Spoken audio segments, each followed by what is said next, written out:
Welcome back from the break, everyone. We are back again for Paddling Pool 229. I am still Genie7, and I'm still joined by Skippadillions. We have a really good match, and I wish I could tell you the stakes of it, but ZooKa Gang has not reported their last score. Makes me mad. That's kind of cringe. I'm not gonna lie. Imagine not reporting a score as you go. Okay. I have to set the stage here, though, Scout. What's going on. Uno Reverse, they're currently sitting 1-1. One win, one loss. Top two teams move on from the group of four. ZooKa Gang just played Sweet Tooth. If they lost, if ZooKa Gang lost to Sweet Tooth, that means that Sweet Tooth is in, and this is a battle deciding who moves on and who goes home. If ZooKa Gang won, then Uno Reverse is just fighting for their spot to get in. I'm going to assume that those are the stakes that we're working with for this set, Genie. Oh, Angel, well, my fascination here is that we're bringing up both a leader and a CDS on the side of Uno Reverse. That greatly surprises me, Genie. I understand the E-leader, but the CDS doesn't surprise, given that this is a relatively small map for beacons. And I don't know, in personal experience, I think the roles of the CDS are kind of wonky here. But Fox proving me wrong relatively quickly. I was going to say, I played against Fox with ZooKa yesterday, and I do recognize that they have double 5 stars on both CDSs. So, comfort pick, and they know how to work their weapon on this map mode combination. In pretty much every map mode at the point. I'm sure that they know the CDS 1,000 times better than I ever will. Uno Reverse quickly losing the zone, but also expediently taking it back. We do see that Wavebreaker coming out, and it is just the CDS Fox left alive, so they're going to have to fall back, maybe play for some special here. Yeah, that's going to be zone still taken down for ZooKa Gang. You got to watch out, because the ZooKa is out on the side of Uno Reverse. Gonna try and find anybody? No, it won't be able to. This Ultra Stamp now, or sorry, this Stamper is now low ground trying to find some slashes. It's got the good positioning, and it will at least be able to find a trade. And that's a lead for ZooKa Gang. That Stamper just is such a dangerous position in order to stall. We do see Fox taking a 1v1 with Kicho on that left side. It does win it. So now they're going to be able to push him with their chumps, but the 2 of their teammates are dead, and then they go down to Splash. ZooKa Gang going to be able to maintain control here and extend their lead. This is a dangerous situation for Uno Reverse. They really have to be popping their specials here together, particularly on Mako. You know I'm not a proponent for that typically, Genie. No, and the Ealer's gone down to the Carbon really early on. They are going to be marked. The ZooKa has to find something. Lots of members have gone down inside of Uno Reverse, and they need to paint the zone. They need to find some spots on it. Are they able to find one? Can they find a second? No, they won't. The zone has to be but neutralized. At least neutralized. They find another spot. The super jumps are going to be on that zone. So I know that Uno Reverse will at least be able to cap it and live to see another day. By the breadth of a hair, Uno Reverse manages to get back in. I was really worried, given that ZooKa Gang is just doing such a fantastic job at staggering them. But Fox here on this right side going to try and defend this from Kicho and work their way in. If they get this pick here, we might be looking at a lockout for Uno Reverse. Oh, massive, and it's clean. They also get the Carbon down relatively close to the same time. Massive spots for them. Close, building up to the ZooKa. They do have their Ealer, who has that Wavebreaker. Gonna be dropping down because they are pressured out. Have to watch out. This Carbon trying to find CDS. Won't be able to find anything. Inkjet is out. ZooKa is out. Tricex are out. Finds one spot. Can it find the zone? Trying to get it neutralized. A ZooKa counteracting that. The Zipcaster is now down on his zone as well. Trying to find the paint going forward. The Carbon runs in. Has to run back. The zone is capped for Uno Reverse. They're trying to tick the clock down. The Carbon, it's still in mid. Stamper is gone. Carbon is gone. The Nova and the Splash lost with the Panic. Can they find a way? It's just the Nova. I don't think they will. Uno Reverse. They pulled out the Uno Reverse card, and they took this game. My goodness. Out. That match was a roller coaster, Genie. Every member of Uno Reverse has to have that card sitting on their desk. I don't care what color it is. I don't care whose turn it is. I don't care if there's a +4 card. But they just popped, all 4 of them popped that card in ZooKa Gang's face. Oh, the fisties. That's so cute. We love it. Yeah, I was fully expecting ZooKa Gang to walk away with that game. Once they got below 10 remaining, and just the deep stagger that they had Uno Reverse in for so long was just so oppressive. But once those gamers managed to get in and managed to get that leader set up, they really were sitting relatively comfortably, and that's the kind of thing that we love to see, Genie.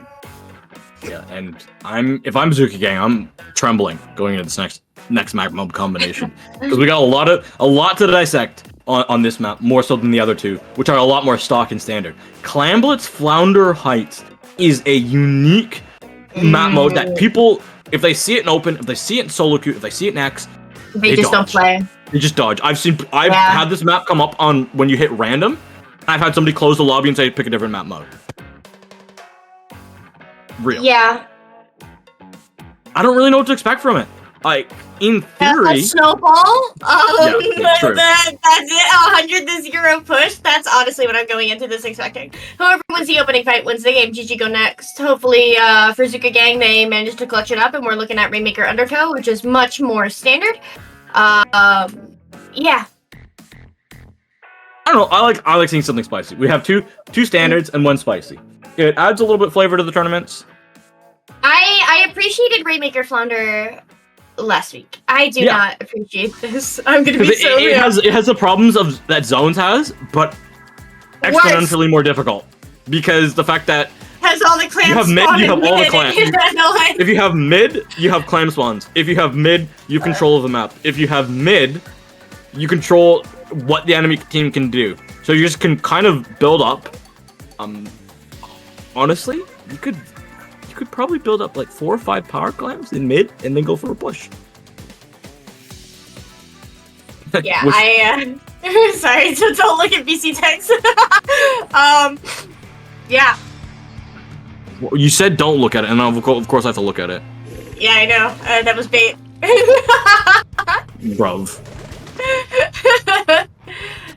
Okay, and here on the side of ZooKa Gang, we do see the Ninja Carbon and Tri-Slusher coming out. Those are weapons that you would expect to find here on Flounder, and I'm curious how Uno Reverse is going to meet that challenge. The beacons for the CDS are going to come out very powerfully here if they manage to win this opening fight. And I just want to give a quick update that ZooKa Gang did lose to Sweet Tooth, which means that they have to win this match to stay alive in the upper bracket. They go down, first member gone, but they come back punching hard with 2 splats of their own. Find it with a third, they see some super jumps coming in, can they punish them? They're able to get 1 splat, can they get the CDS down as well? They're trying to find it, but they're going to dodge and dip out of the way and stay alive, just doing that dangerous dance that the CDS love. Yeah, and we can actually see that Uno Reverse does come out on top in the opening exchange, which is greatly surprising to me given how favorable ZooKa Gang's comp is on this map. But they still have to win the re-engagement here because now they have fought to claim for mid. They lose that CDS, they lose the heavy, so things are still looking relatively scrappy, Genie. I think both teams know how important this opening fight is. Yeah, and it's never really ended. The beacons, though, the beacons from 7 Fox, they will be pivotal. Because their jumps will be in sooner. If the heavy falls, they don't have to run all the way back. They can just jump back into mid. As we see, again, neither team is truly giving up mid. Both teams just kind of generally holding their own zone as the Carbon tries to go for a little bit of a play, but has no ink to work with. Yeah, but they do manage to live, right? And look how close they are to ZooKa, which is going to be instrumentally powerful in terms of breaking ZooKa Gang back in. But Uno Reverse holding top mid, at least of their zone. ZooKa comes out, but Uno Reverse goes 3 down. Oh my goodness! Their team needed that one so desperately. At least able to stay alive with their own life. They got 2 in their dying breath. The jumps, though, are going to be back in. So it might have just been a little bit of a heroics play at the end. We'll see if Uno Reverse can get some total spots and they get 2! My goodness!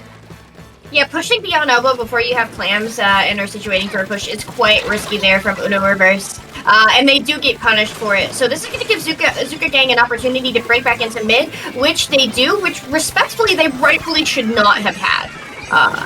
My goodness. And Uno Reverse, they're still kicking here. They are still pushed back, again with the specials. ZooKa Gang, I feel like the door that they had bust down is starting to be repaired. Yeah. And we can see ZooKa Gang, they still have control of top mid. Now they have clams. They're exchanging it to each other. This, to me, says that a push is coming as soon as that Stamper gets back into play. But is this Carbon going to know that there are members pushing the right of flowers? There are 2 members there. The inkjet comes out. If they get picks here, we're looking at our first push, and I'm willing to bet we're looking at what's going to win the game, except for the fact that ZooKa Gang goes 2 down. Yeah, they just gotta stall out here. As long as they can go, don't go down all at once, this will be good. Yep. But they go down twice at the same time, and the jumps They didn't come in, so the spawns are farther back, meaning that Uno Reverse, they will have the zone control, and they will have all this control, and they're going to work with it so beautifully, because they have specials, and they have an opportunity to go in. The Heavy's going to be able to throw this Power Clam, because it get in, and it will. Massive. Yeah, and now that ZooKa's coming out from on high, we see Sway fighting Fox on this ramp. If Fox wins this is, yep, here we go. We have Uno Reverse in control of the clam spawns. They're going to be able to stall this out. We see that they're working together to try and accomplish this. They don't have anything in their hands at this second, but that doesn't mean they're far away from it, given the amount of control that they have.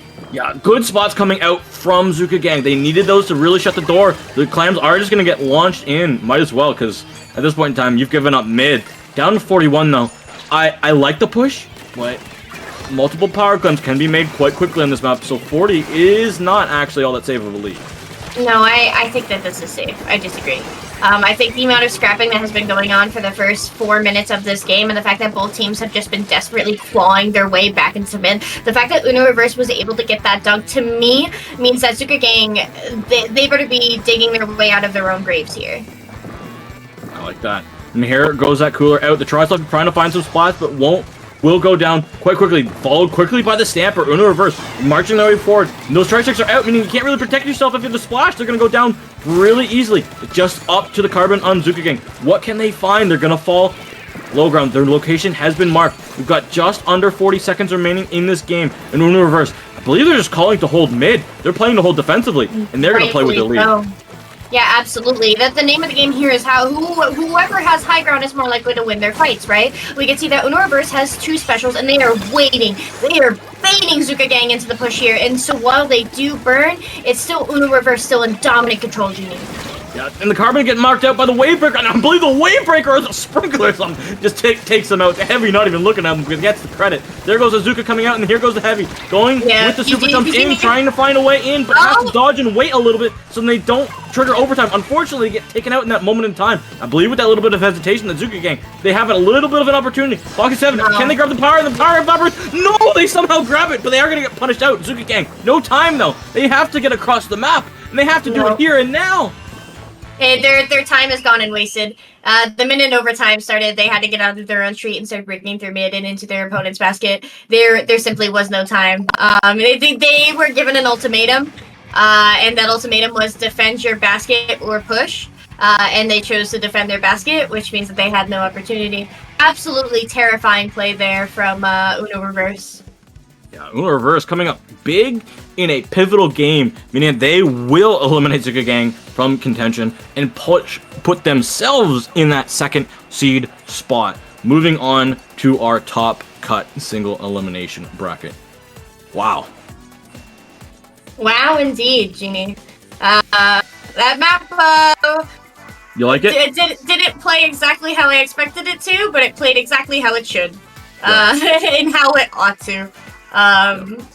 It's nice to see the map, because like we all like to like say this map. Why it's bad? Yeah, like we like to say it's bad. Don't play it, and then it's like we haven't played it in 8 months. Let's play it. Oh, it's still bad. Yep. I'm so sorry. I apologize. Yeah. We have to. This is the only way we can do it, Skip. To remember that it's bad. To remember that we all agree it's bad. Surround it with 2 maps that people like. I don't want to harp on it because I didn't design the map list. Therefore, I shouldn't get to have an opinion on it. So I apologize. Yeah, it's spicy.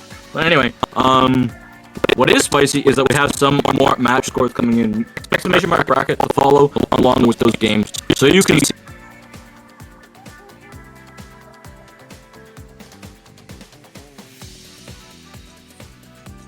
Just to reset and get ready for that little important single healing phase of this tournament. Do not go anywhere. Even get some water. It'll be a second, but make sure you come right back. Some great action after that break.